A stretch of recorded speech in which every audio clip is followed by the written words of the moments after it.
Support for this podcast comes from the Central Valley Journalism Collaborative, connecting communities with the resources, infrastructure, and networks to ensure a vibrant local free press. From KVPR in Fresno, this is Central Valley Daily. It's Monday, December 2nd. I'm Elizabeth Arkalian. Immigrant communities and lawyers are gearing up for big changes as President-elect Donald Trump returns to office in January. His promises of mass deportations are driving people to search for protections. We do see an uptick in new consultations and in existing clients trying to figure out if there's any new options.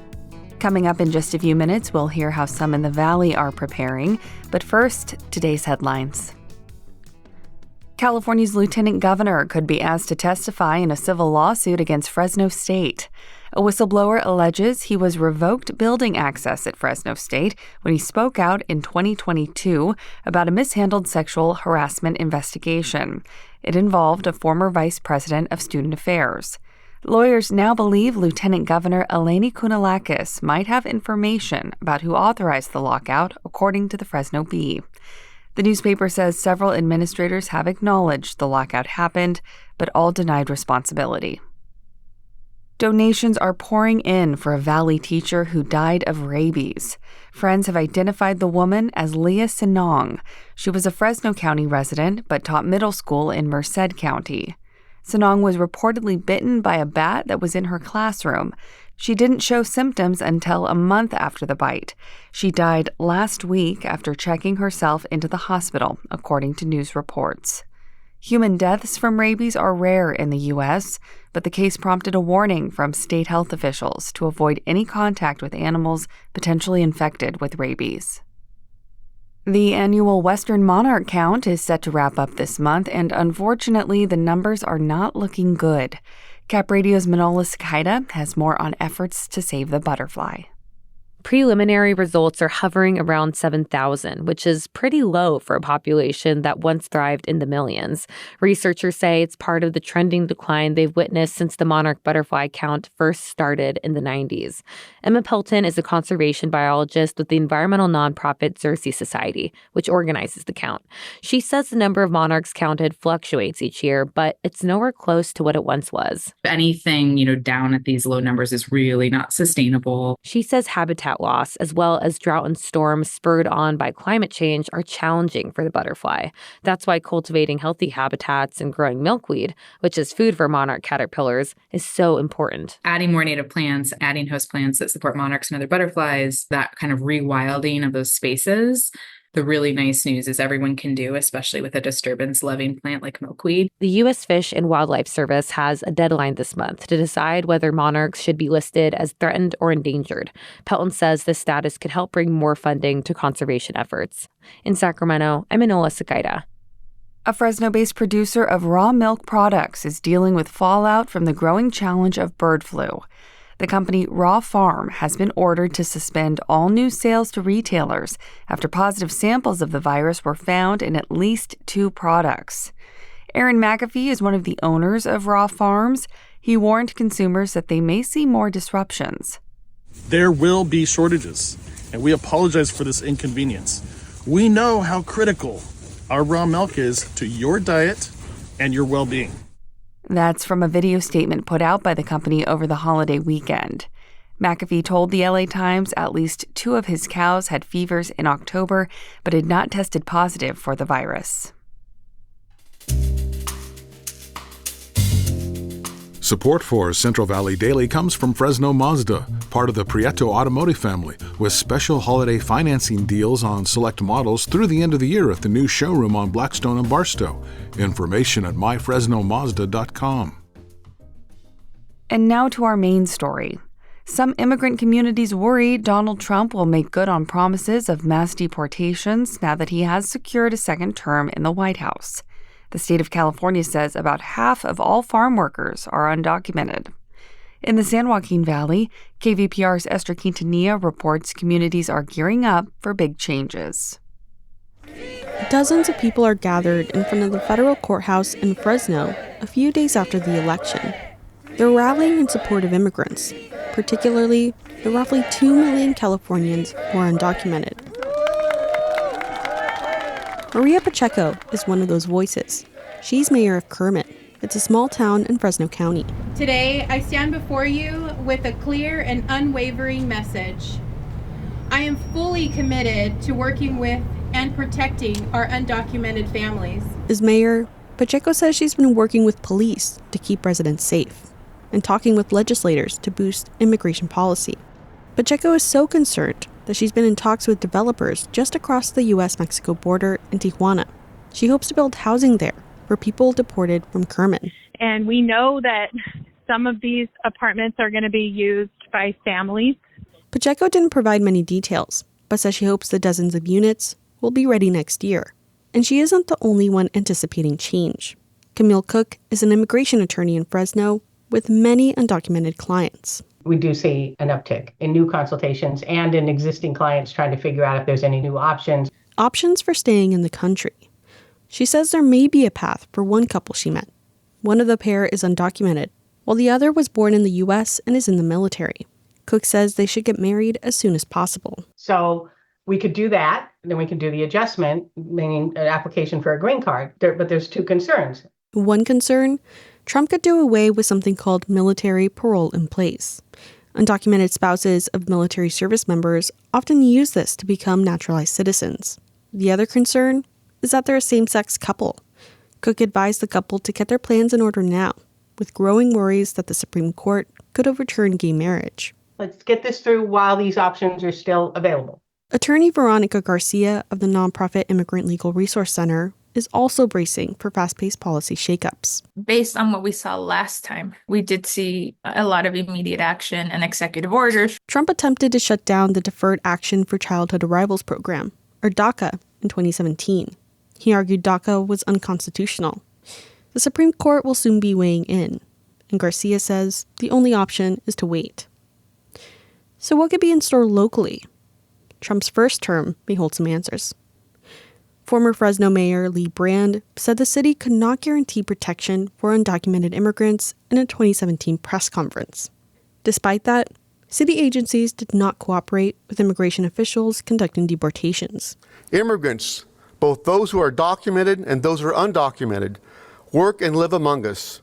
They are an integral part in a multicultural fabric that is the city of Fresno. Fresno's current mayor, Jerry Dyer, says the same thing now. We are here to serve them, to protect them, and that we're not going to be involved in any type of enforcement action of immigration laws. Local law enforcement agencies agree. In an email to KVPR, the Fresno Police Department said it will not cooperate with federal immigration agents unless the immigrant in question is facing criminal charges. The Fresno County Sheriff's Office issued a similar statement to the news website Fresnoland. The position is a contrast from previous Sheriff Margaret Mims. She told former President Trump in 2018 that she wanted more cooperation between her department and federal agents. Thank you, Mr. President. Sheriffs in California are now in an untenable position. No matter what happens, local immigration advocacy groups say they'll be ready. For KVPR News, I'm Esther Quintanilla.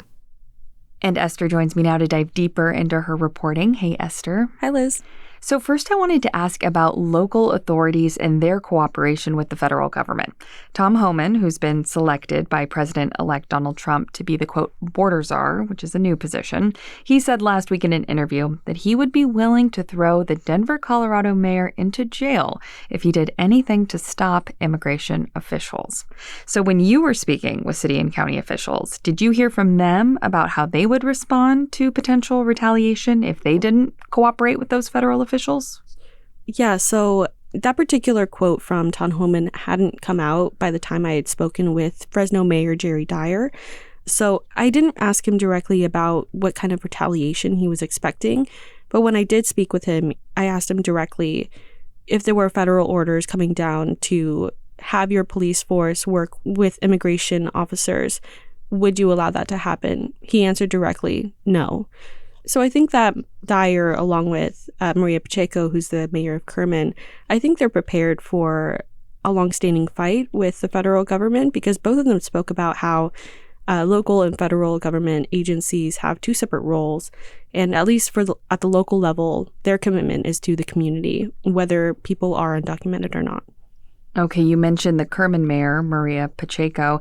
It's interesting that she's helping coordinate housing for some of her constituency who might end up getting deported. Again, we don't know what's going to happen in the next couple of months. But did she tell you at all about why Tijuana specifically she was exploring? And have you seen that at all as a trend where there are many other groups preparing housing for any potentially deported people? I was definitely surprised when I spoke with a Pacheco over the phone following the rally from a couple weeks ago. When I spoke with her, she was in the middle of doing a ton of work, and she herself is very in tune with the community. She does a lot of work with the organization Fuerza, which does advocacy work for various communities around the valley. This is definitely an untraditional approach. It was definitely the first time that I've heard a mayor being involved with these kinds of plans. But I think in her reasoning, why Tijuana, it's right over the border. It would be easy for people to access if they were deported at the border, for Crimmins to go to if they were ever in a position where they needed housing while they were in Mexico. So there's still a lot of preliminary plans that she's setting up. She's going to be speaking with developers over the next month or two to kind of finalize plans. So there's still definitely a lot up in the air. But she's really hopeful that they'll be able to finalize these plans early in the year. She mentioned that they were shooting to get everything done before Inauguration Day, even. So an uncommon approach, but I feel like she's very fired up about this particular issue. And I wouldn't be surprised if any other groups followed suit. Okay, well, in this report, you did not speak to anyone who might face deportation. You have in previous reporting. So can you tell our listeners a little bit about Lourdes Cardenas and her feelings on a second Trump presidency? Absolutely, yeah. Lourdes was a farm worker that I spoke to for my previous story on, what would happen if mass deportations came to the valley. She's an elder farm worker. She's been living in the valley for decades at this point, and she harvest tomatoes. That she's really passionate about it. And when I spoke with her, she was very honest with how she was feeling about the election. She had lived through the 2016 election, and she told me that she was very fearful during that time. She had a lot of anxiety. She just wasn't feeling very welcome in her community. And that was a sentiment that she said that was among a lot of other farm worker groups. So when I spoke with her about, what would happen if Trump were to get a second term, and now that is, at the point where we're at, I'm sure she's feeling very anxious and kind of bracing for what's to come over the next few months. I imagine there's a lot of talk amongst these communities about how to protect each other. I know that she talked about, her and her companions having group chats over WhatsApp to talk about when ICE was spotted at a gas station or on the freeway. So they're very in tune with each other and watching out for each other. And they're really hopeful that, the worst isn't to come. But, there's a lot of speculation about what could happen at this point. Okay, KVPR's Esther Quintanilla, thanks so much for this reporting. Yeah, thanks, Liz. And before we let you go, we did want to note that this is your last story as a reporter for KVPR. I know you will be staying in the Fresno area and continue to report, but we look forward to hopefully speaking with you again in the future. But we are definitely going to miss you here at the station. I'll miss you guys too. I mean, it's been so great working and reporting for KVPR. I've loved being on the podcast, so I'll be back. You will be back as a guest. Yes, more to come from Esther Quintanilla. Thanks so much, Esther. Yeah, thank you. And that does it for today's show. Today's episode was produced by Jonathan Linden and KVPR with support from the Central Valley Journalism Collaborative. I'm Elizabeth Arkalian. Find the latest local news anytime at kvpr.org.